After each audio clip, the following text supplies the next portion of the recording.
আমার বিয়ে হয়েছে প্রায় 4.5 বছর হতে যাচ্ছে। বিয়ের প্রথম দিন রাত্রে আমার শাশুড়ি আমাকে তার রুমে ডেকে নিয়ে বলল, বৌমা কোনোভাবেই যেন পেটে বাচ্চা না আসে, কারণ আর কয়েকদিন পরেই আমার ছেলে বিদেশে চলে যাবে। আমাদের লাভ ম্যারেজ ছিল, ভালোবেসে বিয়ে করেছিলাম। বিয়ের 1.5 মাসের মাথায় আমার বর বিদেশ চলে যায়। আমি আমার স্বামীকে অনেকবার রিকোয়েস্ট করেছিলাম যেন বিদেশে না যায়, দেশে বসে যতটুকু ইনকাম করে আমি ততটুকুই হ্যাপি। কিন্তু আমার শাশুড়ি বারবার বাধা দেয়। আমার স্বামী আমাকে বলেছিল 1 বছরের মাথায় সে দেশে আসবে, কিন্তু আজ 4.5 বছর পার হওয়ার পরেও সে দেশে আসতে পারেনি। দেশে আসতে না পারার জন্য একমাত্র দায়ী তার মা, বাবা, বোন। প্রথম বছর যখন আমার স্বামী দেশে আসতে চায়, তখন তার মা বলে, তোর বোনের বিয়ে ঠিক হয়েছে, আগে বোনকে বিয়ে দে, তারপর দেশে আসিস।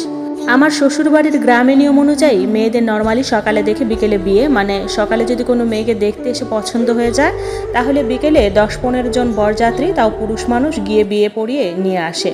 ঠিক আমার বিয়ের সময় এই আচরণটাই করেছিলেন আমার শ্বশুর শাশুড়ি। আমার মা বাবার অনেক ইচ্ছা ছিল আমাকে খুব ধুমধাম আয়োজন করে বিয়ে দিবে, কিন্তু তারা গ্রামের বাজার থেকে একটা কোনো রকম নর্মাল শাড়ি কিনে এনে বিয়ে করিয়ে নিয়ে যায়। আমার মা বাবা কোনো ঝামেলা করেনি, কারণ পুরো এলাকায় আমার বিয়ের কথা জানতো, আর একবার যদি আমার বিয়ে ভেঙে যায় তাহলে পুরো এলাকায় রটিয়ে পড়বে মেয়ে খারাপ। কিন্তু আমার শ্বশুর শাশুড়ির আসল রূপ দেখতে পায় আমার ননদের বিয়ের বেলায়। তারা এখন সব চিনে, ওয়েডিং ফটোগ্রাফার, ঢাকা থেকে বিয়ের শপিং, মেহেদি আর্টিস্ট, ইভেন্ট প্ল্যানার, সব কিছু। প্রায় 10 লাখ টাকা খরচ করিয়েছে আমার হাজবেন্ডকে দিয়ে, যেন সে সহজে দেশে আসতে না পারে। তার বোনের বিয়ে সে খরচ করবে স্বাভাবিক, কিন্তু একবারে 10 লাখ টাকা দিয়ে বিয়ে করার কোনো প্রশ্নই আসে না। যেখানে আমাকে একটা 2000 টাকা দামের শাড়ি দিয়ে বিয়ে করিয়ে নিয়ে এসেছে, সেখানে এখন তার মেয়ের বেলায় 10 লাখ টাকা দিয়ে বিয়ে করাচ্ছে। যাই হোক, বিয়ের ঘটনা বাদ দিই। এর 2 বছর পর আমার স্বামী আবারও দেশে আসতে চায়। তখন আমার শ্বশুর শাশুড়ি অনেক তালবাহানা করে আমার স্বামীকে আর দেশে আসতে দেয়নি, কারণ আমার ননদের বাচ্চা হবে, তাদের বাসায় বড় করে আকিকা দিবে, অনুষ্ঠান করবে। এই বলে আমার শ্বশুর শাশুড়ি আমার স্বামীর কাছ থেকে প্রায় 1 লক্ষ টাকা নেয়। বলে রাখি, আমি আমার স্বামীকে অনেকভাবে বুঝিয়েছিলাম সংসারে অবশ্যই খরচ করবা, কিন্তু একটু হিসাব করে, কিন্তু সে কখনোই আমার কথা শুনেনি। যখনই তার মা বাবা টাকা চাইতো একদম হিসাব না করেই টাকা পাঠাতো। তবে আমার স্বামী আমার বেলায় ছিল উদাসীন। যদি কখনো বলতাম আমাদের একটা ভবিষ্যৎ আছে, অন্তত ভবিষ্যতের কথা চিন্তা করে কিছু টাকা সেভিংস করো, কিন্তু সে কখনোই টাকা জমায়নি।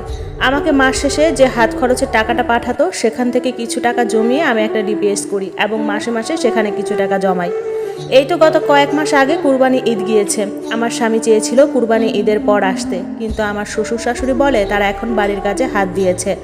এখন যদি চলে আসে তাহলে বাড়ির কাজ কিভাবে কমপ্লিট করবে, টাকায় অনেক শর্ট পড়বে। বাড়ির কাজের অজুহাত দেখিয়েও আমার স্বামীর এবারও আর আসা হলো না।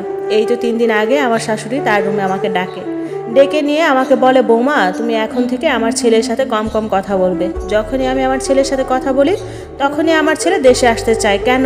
তুমি রাতে কি বুঝাও তাকে? আমি কি তোমাকে কোনো অশান্তিতে রাখি? আমার শাশুড়ি আমাকে বলে আমার শ্বশুর নাকি অনেক বছর বিদেশে ছিল, তাহলে সে কিভাবে থেকেছে? তবে এটা ঠিক, আমার শ্বশুর দীর্ঘকাল প্রবাসে ছিল, কিন্তু উনি বিয়ের 8 বছর পর বিদেশে গিয়েছিলেন, আবারও 3 বছর পর দেশে চলে আসেন। এরপর দেশে 4 বছর থেকে তারপর অন্য দেশে চলে গিয়েছেন, কিন্তু তার সাথে আমাকে মিলাচ্ছে। আমি তার কথাগুলো চুপ করে শুনতেছিলাম, আমি কিছুই বলিনি। কিন্তু আমার ভুল ভাঙে 5 দিন আগে। আমার ননদের হাজবেন্ডের সিলেটে পোস্টিং হয়েছে, তাই উনি অন্য জেলাতে যাচ্ছে। উনি বলেছেন সব গুছিয়ে রাখতে, কয়েক মাস পর আমার ননদকে নিয়ে যাবে, কিন্তু আমার ননদ কোনোভাবেই তাকে যেতে দিবে না যতক্ষণ না তাকে সাথে করে নিয়ে যায়। 5 দিন আগে আমাদের বাসায় সালিশ বসেছে, সেখানে 2 পরিবারের লোক উপস্থিত ছিল। এর মাঝে আমার শাশুড়ি চেঁচিয়ে বলে ওঠে, জোয়ান মেয়ে জামাই ছাড়া কিভাবে থাকবে? যদি জামাই সাথে করে না নিয়ে যায় তাহলে যেন তাদের মেয়ে তাদেরকেই ফেরত দিয়ে দেয়। বিচার শেষ করে আবারও আমার স্বামীকে ফোন দেয় আমার শাশুড়ি। ফোন দিয়ে বলে, বাবা 50,000 টাকা লাগবে, তোর বোন তার জামাইয়ের সাথে সিলেটে শিফটিং হবে।